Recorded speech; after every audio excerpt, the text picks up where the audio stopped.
Hello. Hey there, neighbor. And welcome to this edition of Good Neighbor Talks. Dion Hill, I'm your host. And this week, it took me some soul searching and some real thinking on how I actually wanted to start this week's episode. And this episode is based in history. And for those who are students of history, or avid readers, or just people that acquire knowledge, history is something that actually teaches right and wrong and gives us information that we could deem to give us the progress in moving forward, and to show us what we shouldn't do, because now, with hindsight being 2020 as the stereotype, which it actually truly is, you could actually come to a factor and say, yeah, that's where we as a society, we as a people, we as a race, so whatever went wrong, so let's not do that again. We often don't think about how we got here. In 2025, and just in the present day, we don't actually seem to just figure out how we got here and just accept things for what they are, because that's the way it's always been in our in our beliefs. But and often, with when you actually study history, it's always a way that you got here. Now this is June, and of course June is Pride Month. Now June has been Pride Month basically my adult life, and whenever I just look, just like as a black person, February's been Black History Month, and most people don't do their due diligence to find out when the existence of Black History Month came up. You just know February's Black History Month, and we bitch and moan because it's the shortest month of the year. But like everything else that exists in this country, it has come about because of something that people, ordinary people mostly, people like you and me, have actually fought for. Maybe not a month, but they fought for rights, and they fought for recognition, they fought for inclusion, they fought for survival of their existence. Today, we're going to talk a little bit about how Pride Month came about and who we actually have to thank for that. And many of these people got their flowers when they were still walking 6 feet above ground. But mostly, no, all of them are not with us anymore. But obviously, they made an impact that lives far beyond their bodily existence. I was trying to figure out a word or something specific to just hit the point home this evening. And one of the words that I came up with was riots. And obviously, right now, if you pay attention to the news, there are a lot of rioting quote unquote rioting going on in LA because of ICE and immigration situation. Rioting, civil unrest. Ultimately, for me, I use the word freedom fight because, see, the propaganda now and the way things work in a lot of societies, and America is no different. They use terms like rioting to as for you when you hear that you hear negative, you feel negative things. So the people that are quote unquote rioting or who have caused a riot is doing something unbeknownst to what society would want them to do. I'm here to tell you when I'm talking about the subject what we're discussing this evening. And when we talk about any discussion when it comes to freedom fighting and trying to get recognition for your people, America has never been a country that you can get what is done needed for you and your people if you are a person of that if you are if not a white Anglo-Saxon Protestant male. And you are seeing this now in 2025 when all this stuff was supposed to be adjudicated. But it seems as though now in 2025, the white Anglo-Saxon male has been pushed aside. And I don't want to get off on a tangent, but nothing in this country comes to someone, anyone, without throwing a blow. The American Revolution, taxation without representation, the Boston Tea Party, revolution. No revolution has ever been as Al-Haj Malik al-Shabazz, what you would call Malcolm X, people know him as Malcolm X. No revolution, no has ever been a bloodless revolution. There's been never has been a non-violent revolution. The Spanish Inquisition, the Civil War, the American Revolution, people fighting in the Congo, people fighting Indian and Pakistani war. What's going on in the Gaza Strip right now? I'm a student of the '60s and the civil rights movement. As a black man, and I always was had my kinship with Malcolm X because he was a lighter skinned black, and they called him Big Red. 'Cause when I did have hair, I had red hair. So, and I always consider myself, and I'm going to say this term, and it might be people that aren't in the black community or who are Caucasian or another or other thing, and it may show them have some type of offense to them, but this is my culture, and this is how we talk. I'm a field Negro. Um, I'm not a house Negro.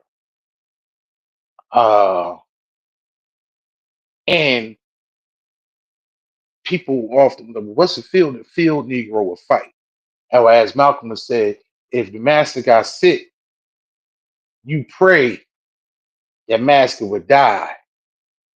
If the house caught on fire, you would pray that it was a wind. House nigga would say, "Ooh, what's up, master? We sick? We because they love their master. And when it comes to the struggle to the LGBT community, and when it comes to the history of pride,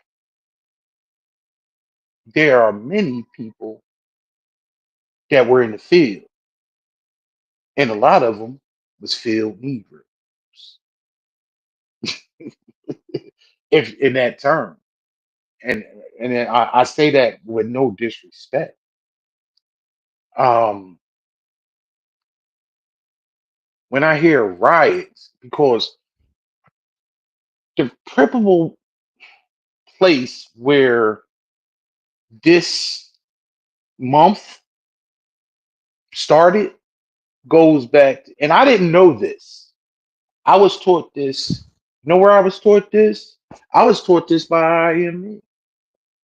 I was taught this at IME when we had our first me seminar, and we featured a person named Marsha P. Johnson, and Marsha P. Johnson was a black trans woman,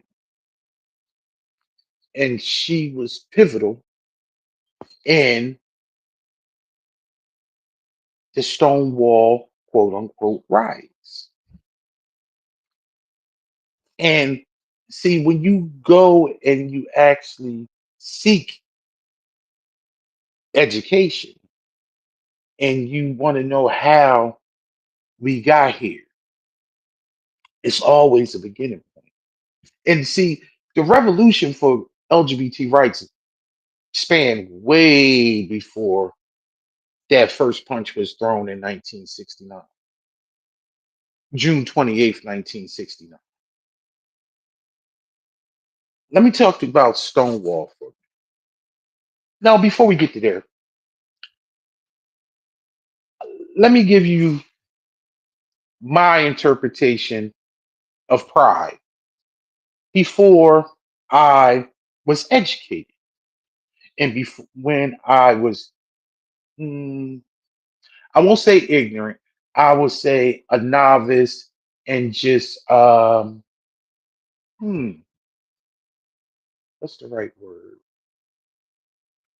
Mm, a novice, an amateur, yeah, that's the right word.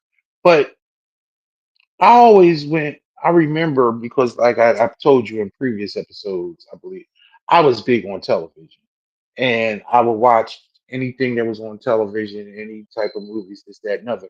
And often when it came to gay people in movies and television when I was growing up in the 80s, um, they basically focused on flamboyant gay men. And when it came to pride and actually love for who they were, they made it over the top. And it made it over top where as though you would often see gay males in short shorts and tight shirts or half shirts and just over the top as a respectful term.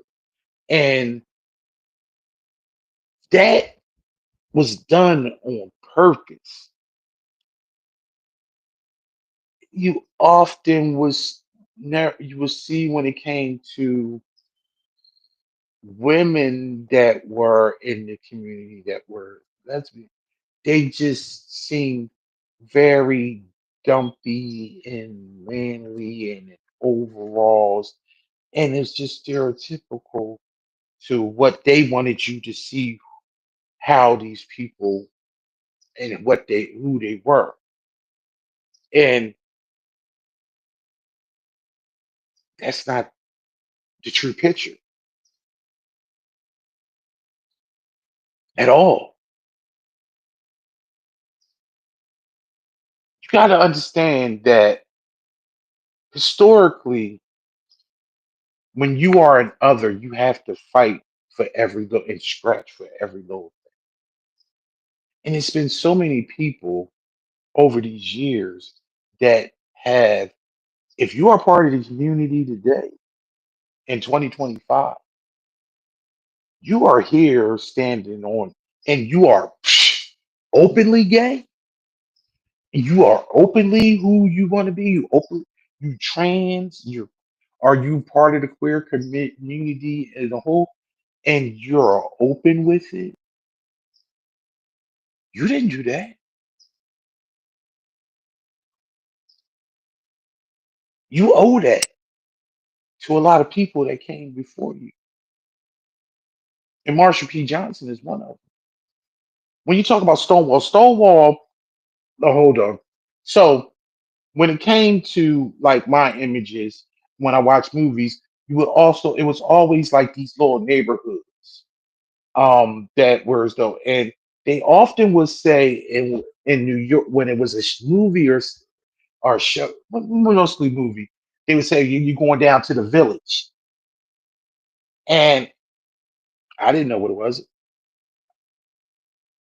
Or they would say, they would say, and Pierce, forgive me, Pierce is in the background, but it would always be something. They would say Boys Town.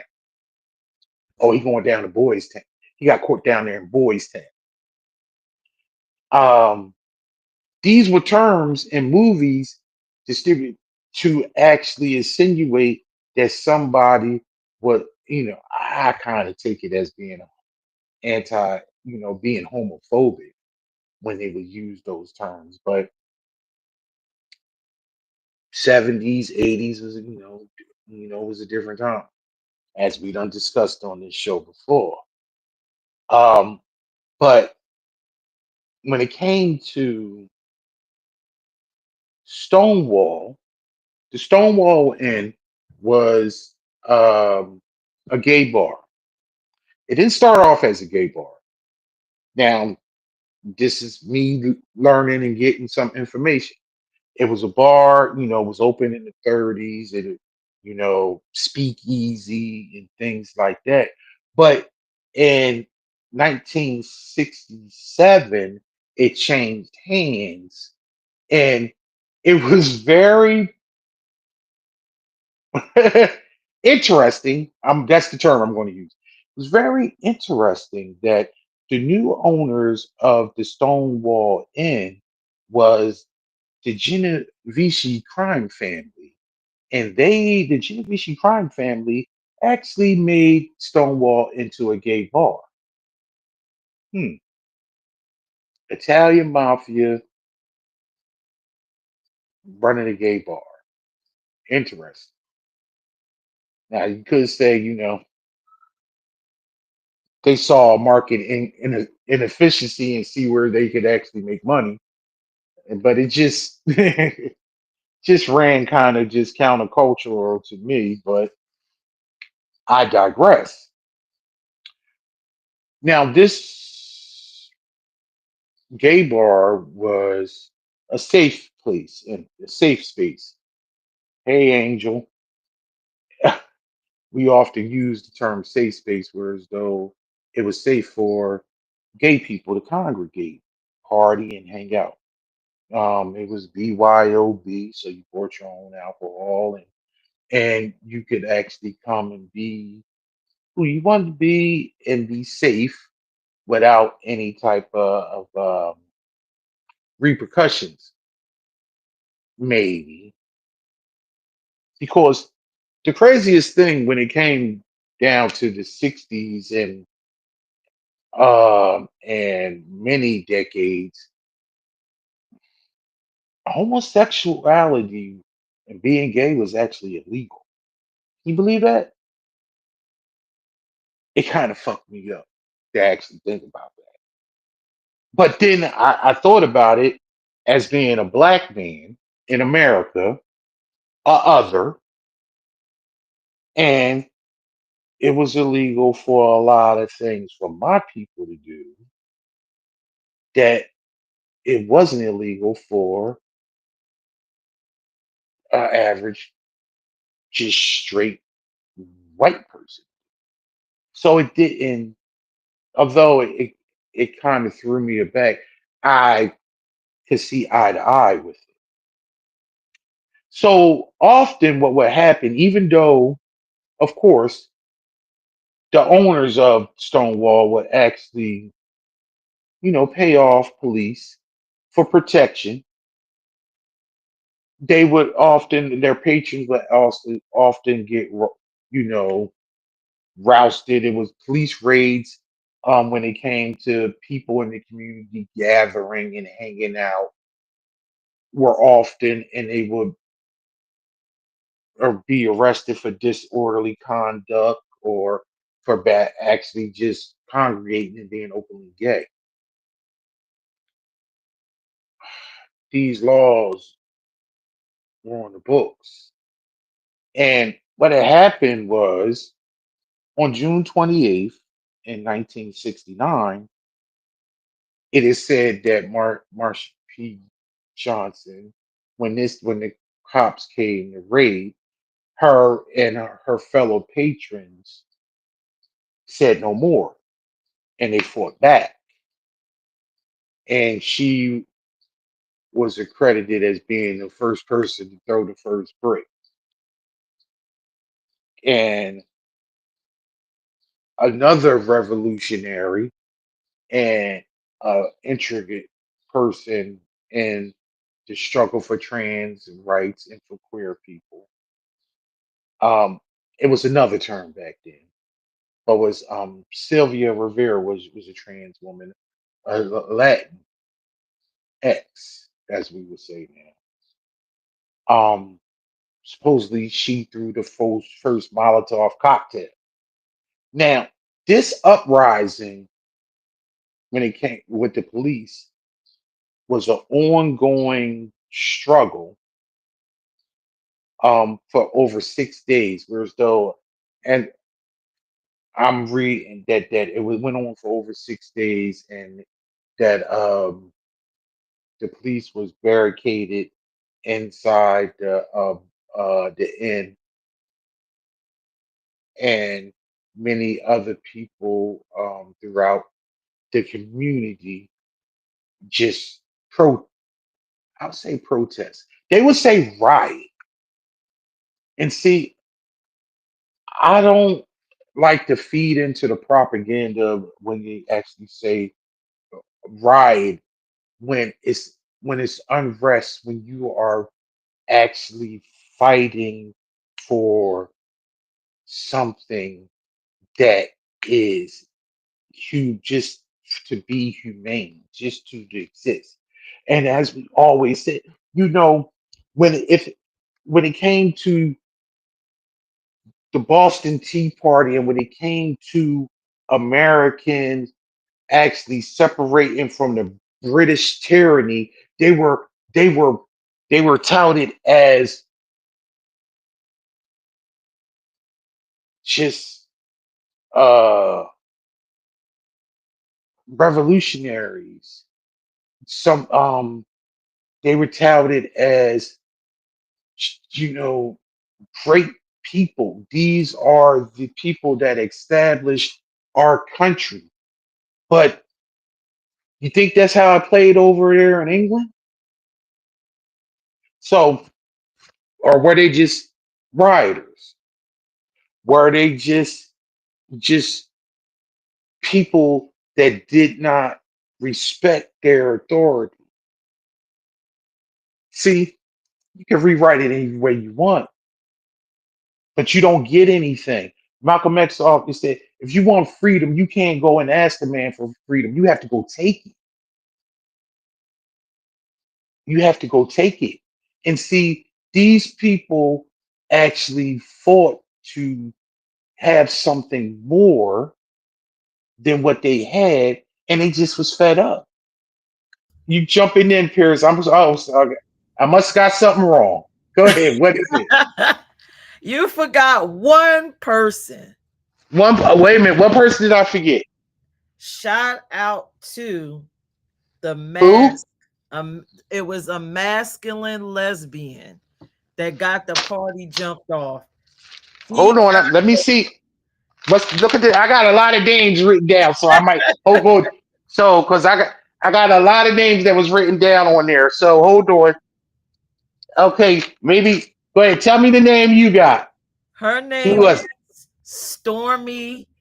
And her last Delaver? Yeah, yes. That was Delaver. gonna. Yes, she. Yes, I had that. Yup. Okay.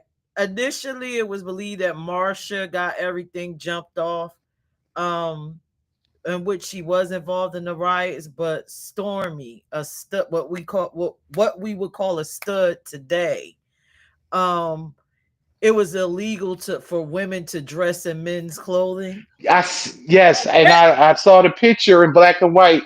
She would what we be what we call. She would be a drag king today Yeah, because I now see. Yeah, she's a stud in the yeah, bar, and yeah, when all of that kicked off, she's the one that yelled, "Let's, whatever, let's kick some." She probably said, "Let's kick some ass" or "F yeah. or something," and then boom, everybody started fighting. But what I love about it is, unlike today, the community actually came together. Hmm.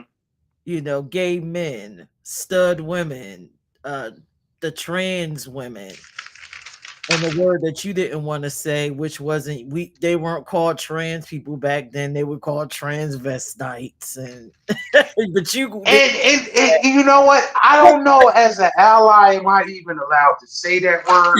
Because I know, because it always felt dirty to me when I heard the word years ago.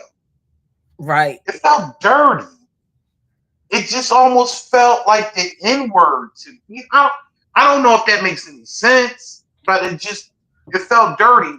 And even the organization that Sylvia was called, it was called Star, the Street Trans, you know, you know, uh,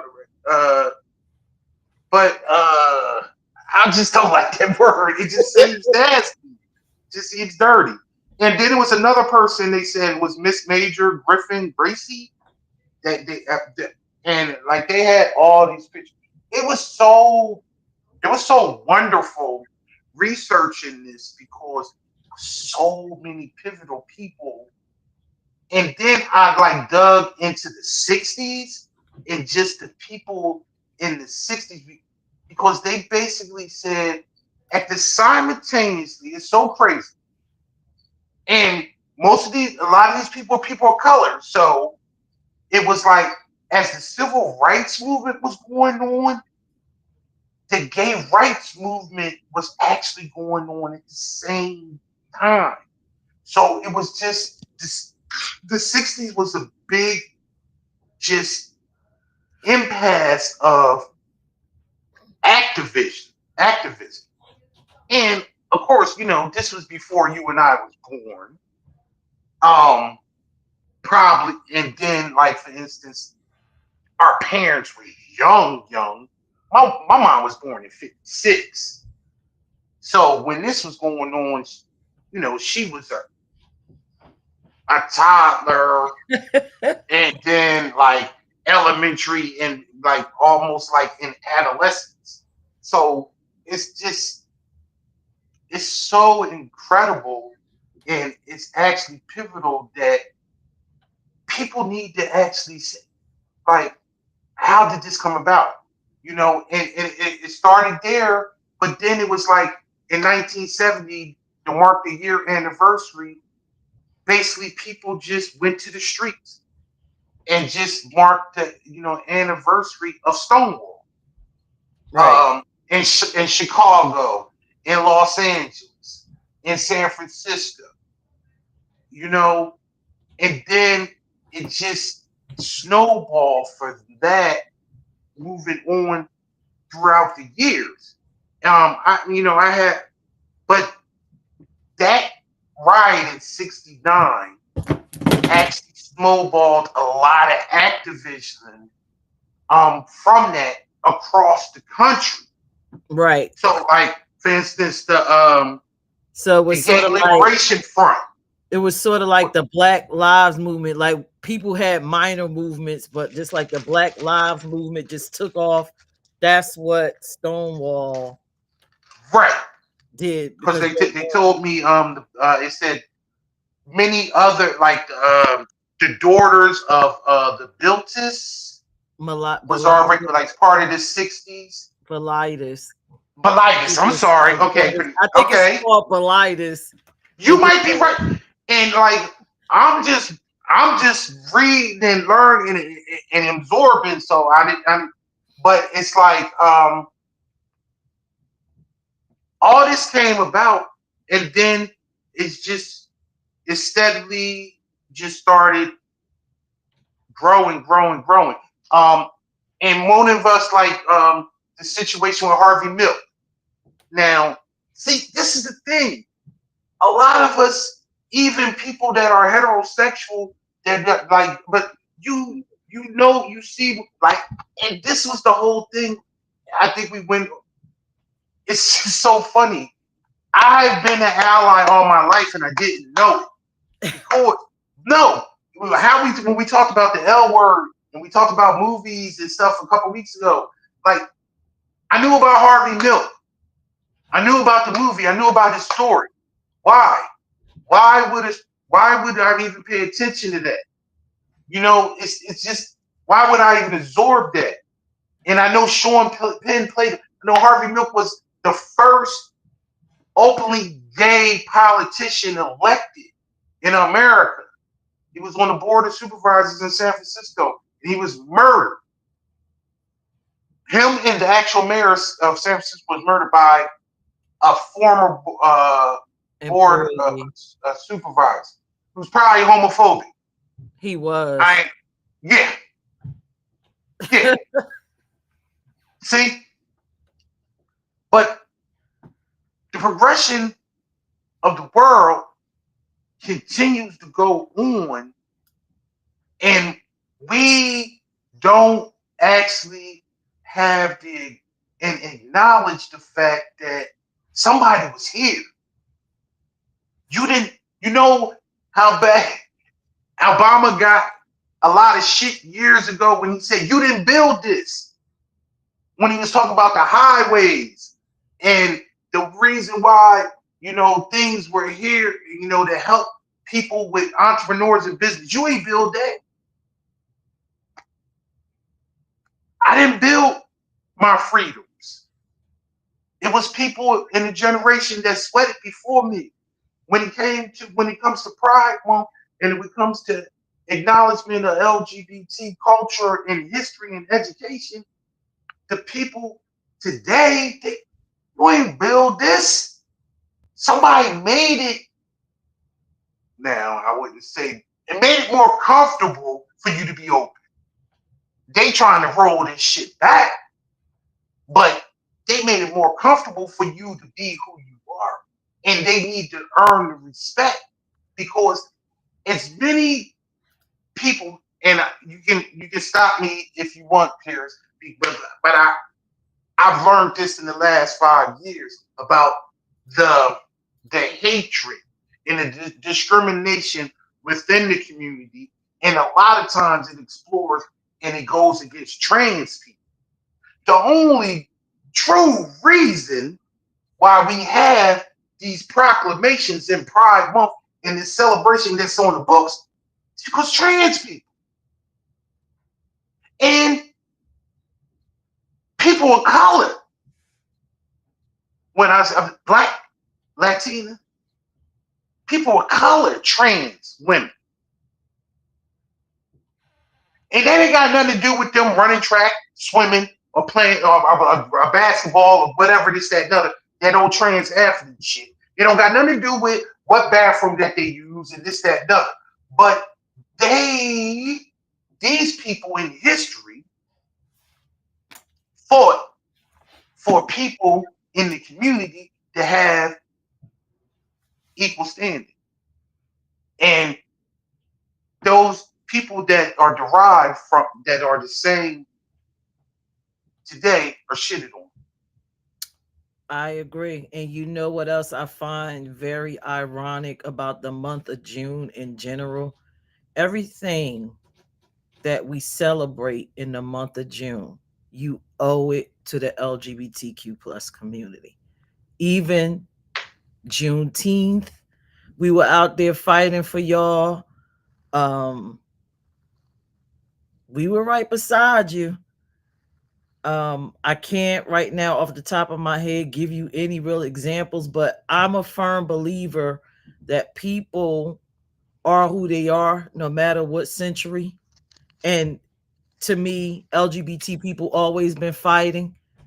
We even fought when we probably wouldn't even benefit, you know, the civil What? rights It's the movement rights movement. that was created by gay, funded by gay, and allegedly we hijacked that. But you know, with Pride The, movement, June, we got Juneteenth and all that. We were always here. I would imagine the gay slaves was fighting hard to get out from under the mess and stuff, just with the straight ones. Pride Month, Civil Rights Month. Y'all need to really pay attention. And I love this lie because I love history, the history of pride, the history of it should have just been the history of LGBTQ. We have done so much for us to ask so little of people. We only ask for acceptance. Isn't that so? It's small compared to putting your life on the line, having to write movements and stand in the back of them because of your orientation or your identity. you just that statement you just used made me think back to 2020 when the world was shut down, and it was after the death of George Floyd. It was a lot of civil unrest, and a black young lady said something that was very pivotal to me that actually blew her up into consciousness because she got surfaced everywhere when he was talking about burning down the Walgreens and the Targets. She just said, "We don't own anything. This is not ours. You, we should, the way we've been treated, you should be happy that we just want equality and we don't want revenge." Yep. That's all we want is acceptance. We don't even want payment for any just acceptance. And when you talk about now, and this is inside baseball, but see, when you talk about the 60s, and then Marsha P. Johnson was our first me seminar spotlight person. The second year I picked James Baldwin. And James Baldwin was pivotal as a when I'm talking was a revolutionary. When I'm talking about playing both sides, and when I say playing both sides of the civil rights struggle and both sides when it comes to LGBT, because he was a black man in America first, and he understood that, but he was also part of the community, and he understood that, and his writings, it's so many when it comes to it's it's so alarming how we can accept LGBTQ contributions when it comes to entertainment, when it comes to art and music and everything. But you can't accept the person, but you can accept their greatness. And he often wrote one of the biggest things was called Giovanni's Room was one, and he spoke about a love for another man, you know, and It wasn't dirty. It was beautiful. It's been so many people of that generation. When I started, I mean, I did a deep dive into people in the '60s when it was talking that was actually part of the LGBT revolution. With so many people, you familiar with all Andrea Lord, if I pronounced it right? Mm-hmm. She was self described herself as a black lesbian warrior, black lesbian mother warrior poet.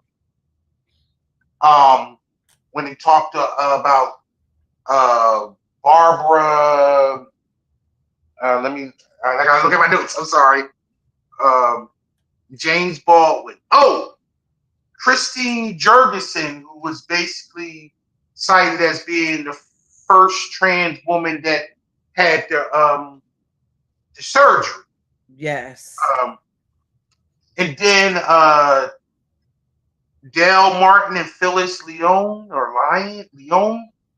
the uh, the couple that had been the older couple that had been together, and they were the iconic couple, and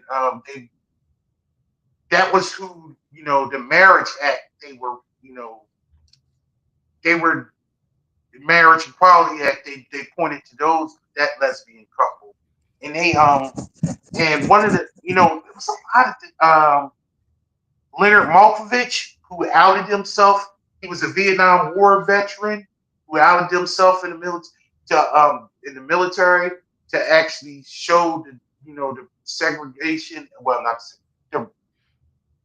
the just the homophobic uh, things that was going on in the military. But he was a Vietnam vet. Of course, these things still go on today. I'm pretty sure if you didn't know, and I just found this out today, that they're trying to change the name of the USS Harvey Milk. Yes. This is today, 2025, when Yes. Harvey Milk was a Navy officer who got of course he got decommissioned because he was gay in the military. But in 2025, there's over 80,000 people of the community that's serving in the military, that's protecting you and I, but they are being treated as second class citizens. Black people, does this sound any familiar to you? This is the shit that I'm talking about. That just upset. Because guess what? I ain't pulling up no gun for this country. You call me what you want. I'm not. But it's over 80,000 people that are part of the LGBT community that are in the military, and they all this shit is getting whitewashed. And I was really thrown aback um, because the races and just the homophobia is just so rampant because these people, and you know what? I'm just these white people, these straight white people, just are so in flux that something is being taken from them, and that they have been so repulsively set up blaze the last 4 or 5 years when my people have been having to deal with this shit for 500 years. You know, it just makes me so upset because when you talk about the people about how the inequity of people of color, marginalized people in the LGBT community, anybody black, brown, they always want to say that's in the past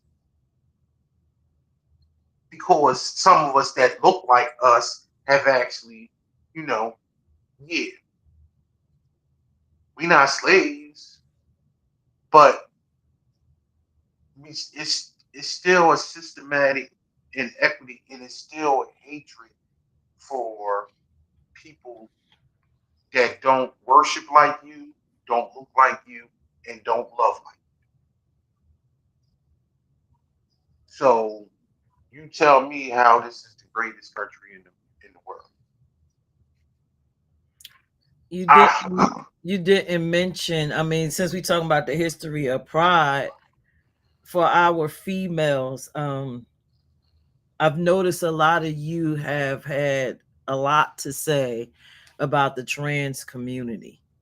mm, But ladies, you owe them your liberties too. If it yes, wasn't for the trans community alongside of the pride riots and stuff, if you notice, you started getting rights. You were able to open bank accounts after all of that stuff. Do you think that just happened just because, or because it was inconvenient for the L, the T to function in society without a male? So something had to give. We didn't want to live being with a beard.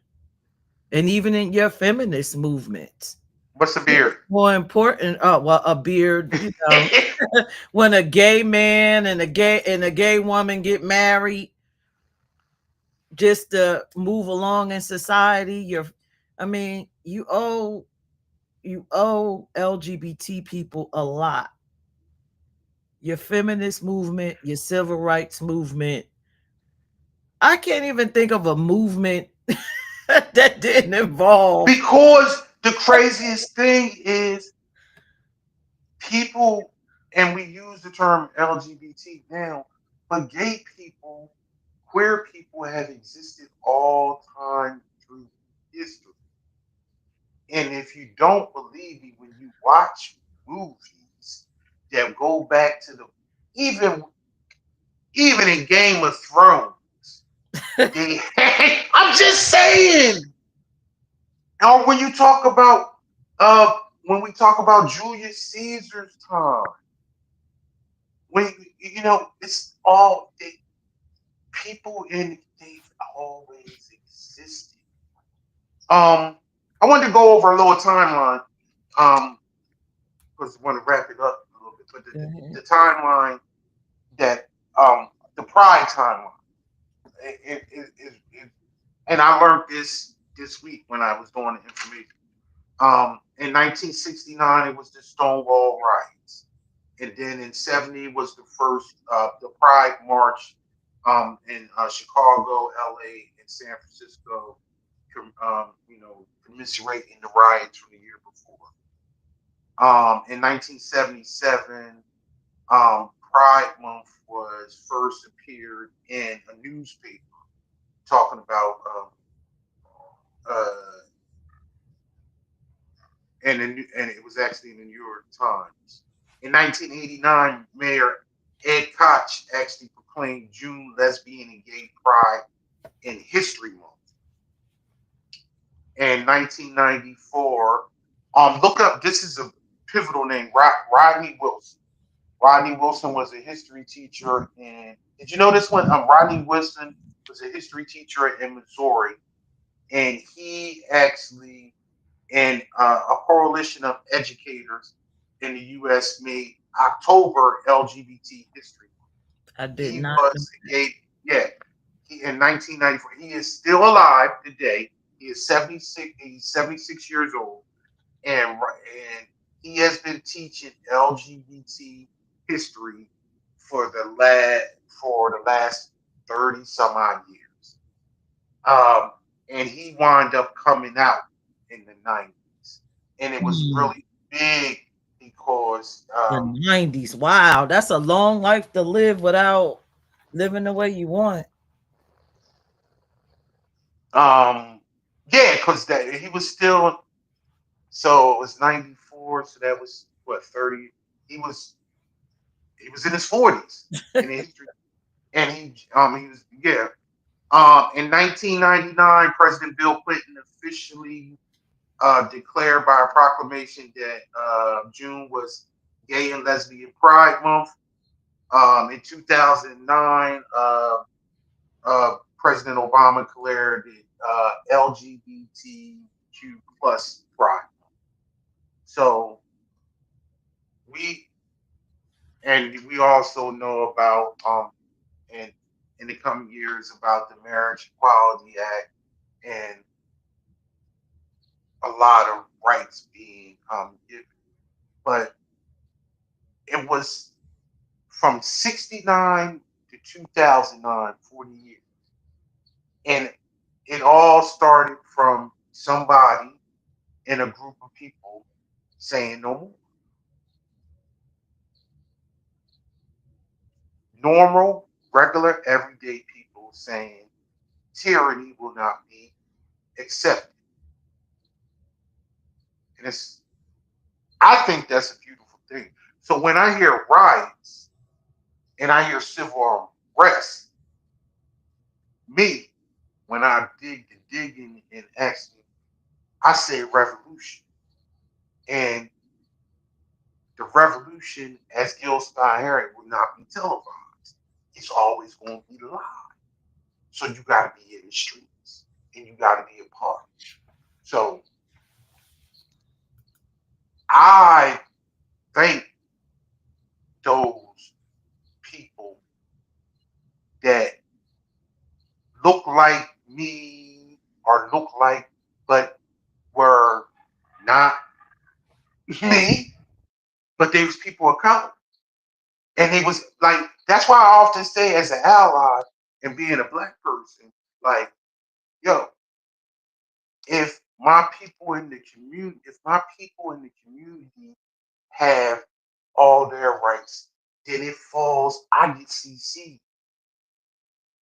I always get CC, just like in the 60s when black people was marching, and obviously people in the LGBTQ community was actually marching and strategizing and actually flipping the bill from that shit. Everybody gets CC. Spanish people, Asian people, you know, everybody that's not non-white. And we ain't even gonna talk, even fucking white women who, I'm sorry, is our big, when it comes to DEI, nobody has actually benefited more than white women from DEI.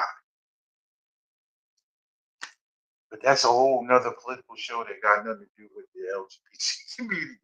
But did you want something to add? Because I wanted to finish up and talk about what we got coming up in the next. Nothing else to add? Cool. Because I'm just laughing because what you just said. but people don't think about it. People don't think about it. But because then we get into it, then we're gonna start to talk about voting and how people actually vote against their actual best interests, just because they rather be, I don't know, racist, homophobic, or misogynistic, or when it comes to white women, they rather just be underneath the thumb of, you know, I never mind. I don't want to stereotype everybody, but it's the majority. You can't So just put it off on white women. Black women voted against like oh, currently ow! now. That's I'm talking. No, I'm talking about black women. Well, first of all, no, black women always stand. When it comes to allies and it comes to actually dealing with it, what has to do with what's right. Black women are always the first ones to stand up. There's many always a black woman standing up for somebody in the community.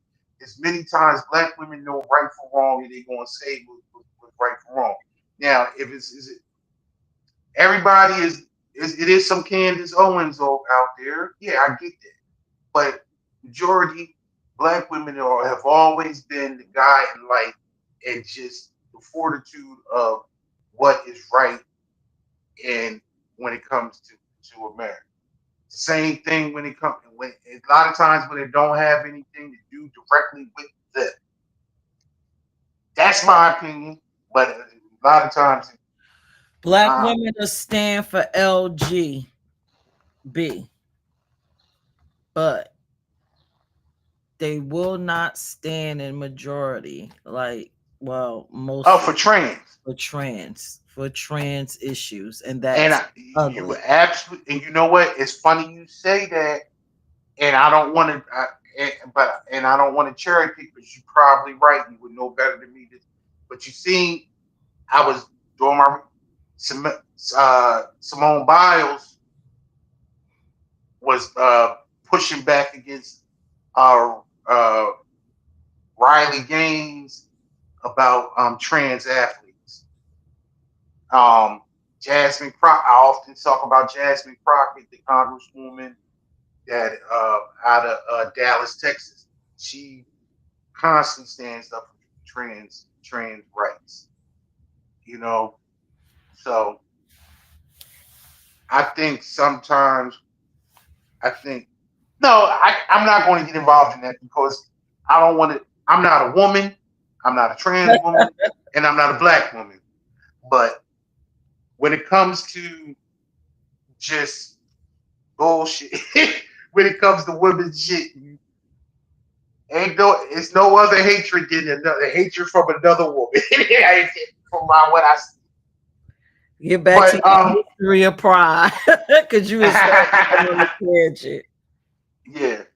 Um, we have a lot of things going on this month. If you haven't seen our new show LGBTQ and Black, that's premiered on Tuesday, actually, let's try to. You can go either through the app or on YouTube, and actually take a look at that, and actually see what the next episode is about. Also, you got something to say about that? You wanted to know what the next episode was of Yeah, the next episode coming in. LGBTQ and Black is Yes. basically about 1 second, because I was just working on it. I slipped my mind. But it's about again, LGBTQ and Black focuses on Black issues and the silly things that Black people tend to harp on. Um, Interesting show. I don't know if anyone tuned in. I suggest that you do. You learn so much.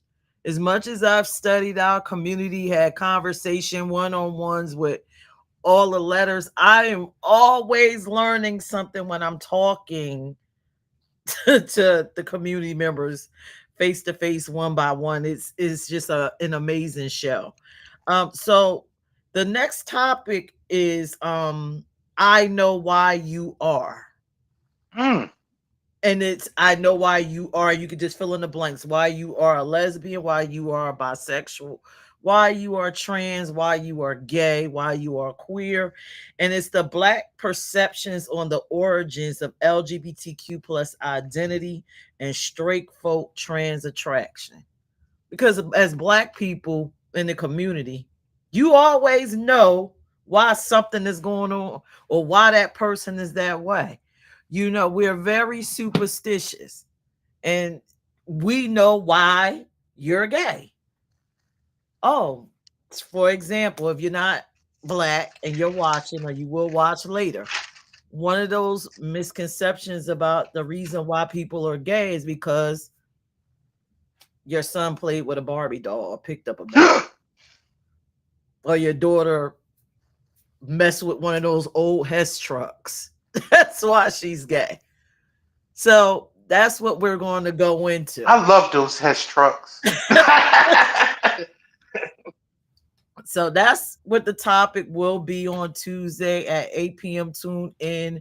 If you're just, if you know, even if you Caucasian, you are welcome here. This is a safe space, and you want to peep in and find out how our minds think, how our parents' minds think. This is the perfect show.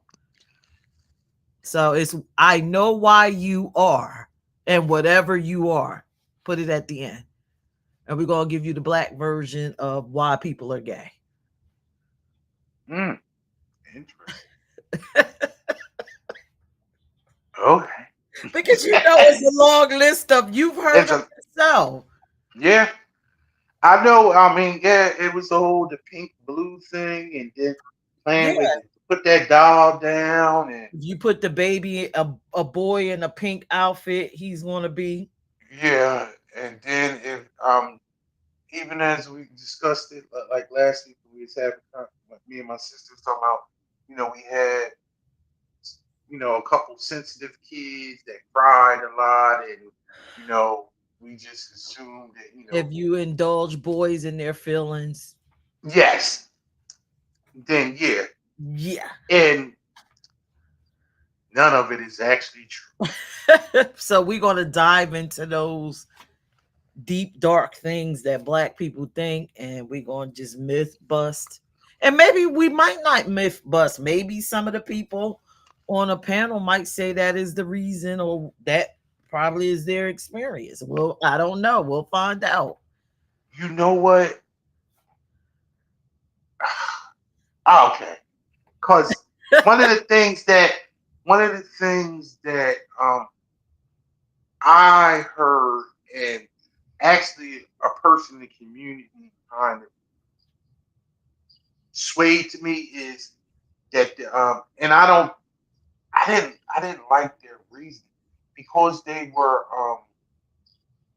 molested as a child. That was the reason why they don't like to be touched by men. Yep. So I we're I gonna was dive into all of that. We're gonna dive in the show next Tuesday. We are going to go in and we're going to examine all the reasons why black folk think you're gay or lesbian or bisexual or trans. All the reasons, even to the silly ones like boys are gay because they hung out with their mother too much. oh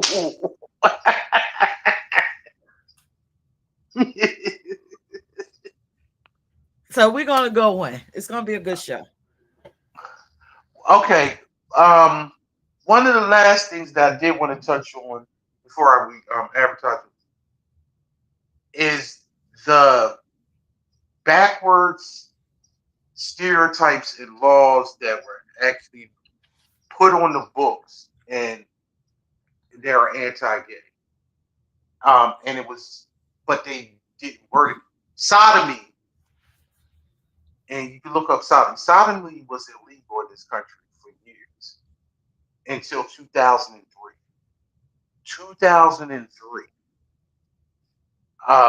Whereas though Leonard versus Thomas, Leonard versus Texas was a Supreme Court case, whereas though Supreme Court ruled that all sodomy made it federal law that all sodomy cases was laws was unconstitutional.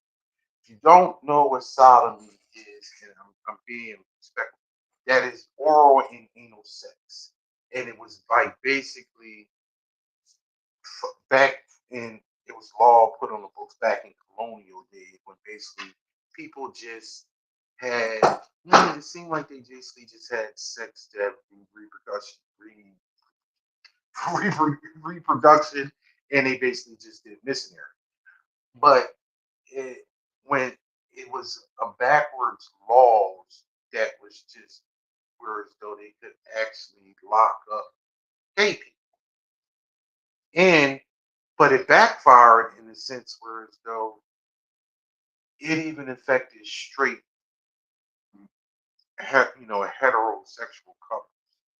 And and I just found that when I was just doing research, it was just fascinating that it just was taken off, unconstitutional 22 years ago. But that's just one to chew on, and that's for you to, how you can just see how certain as a society, you have laws on the books to discriminate and to actually jail people for basically just being themselves. Um, we have a Pride brunch coming up in June 28th. Here we go.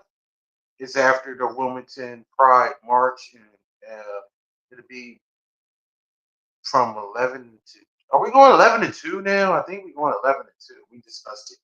11 to 2. Check our website or at IME IME Inc. And the menu's out. Just discussed it. We're going to have some biscuits and sausage gravy. We're going to have some chicken and waffles, shrimp and grits, some eggs, some fresh fruit, different refreshments. And we're going to have some good fellowship and just getting together and actually just, pride, and just, it's, every part of the community is invited, our allies. We'll be discussing, you know, our good neighbor initiative. So that's me basically talking to you again for a good amount of time. But this time I'm actually going to feed you, so it's worth the price of admission. So if you haven't already, go to our IME app or to our website and actually put yourself down for some tickets so you can be in the place. We would love to see you there. And one last thing, for those who's watching, and happy Father's Day. It's coming up this Sunday.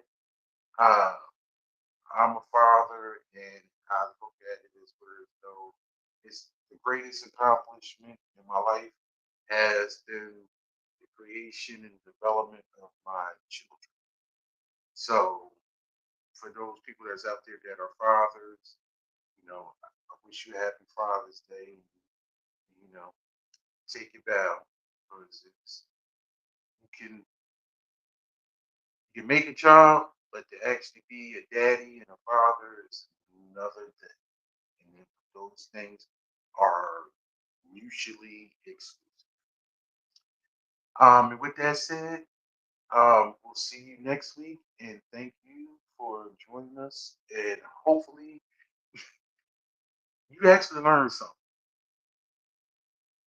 See you later, neighbor. Till next time.